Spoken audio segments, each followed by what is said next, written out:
Welcome to Busy Bee Woodworking on the Busy Bee channel.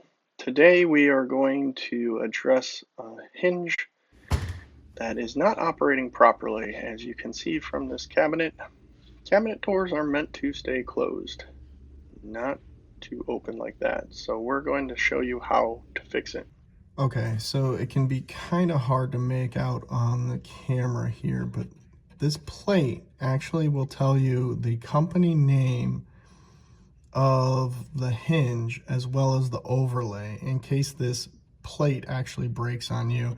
Sometimes that these pieces here can snap off, but you can see right here it's Blum, B-L-U-M, which is a very common company, and this is the overlay. It's 1 3/8. Let's see if I can get a better closer.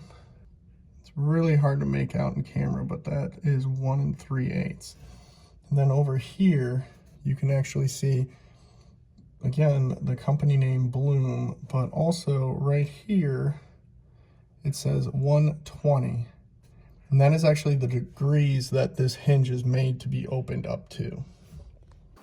Now we got a little bit of information on our hinges, but we need to do one more thing.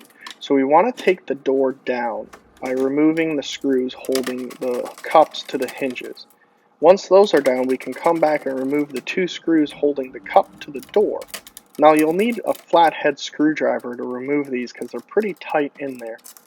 But if you can slowly work each side, you should be able to slide them out. And now we can reveal the actual part number, which is on the back of these cups.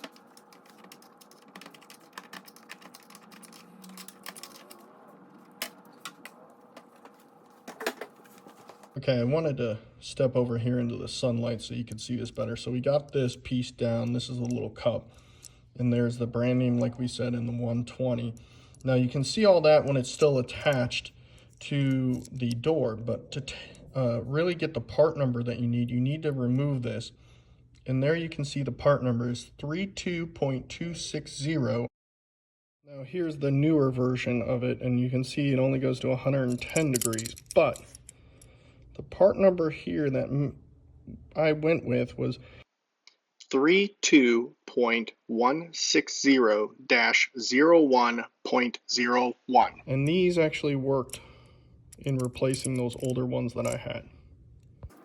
Now I found it easiest to actually bring the hinges and then attach the hinges to the bracket. Now there'll be a little tab so you can push the hinge in and the tab will catch the bracket. And that's how you'll know it's in the proper placement.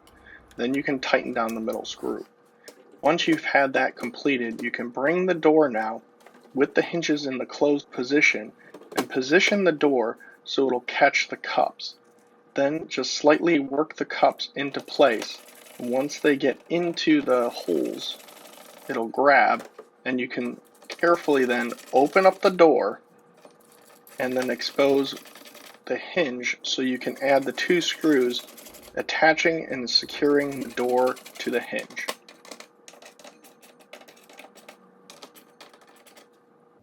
Now you can just give it a test and your door is fixed. Job done. I hope you found this video helpful. Thanks for buzzing by. Please think about subscribing. As always, take care.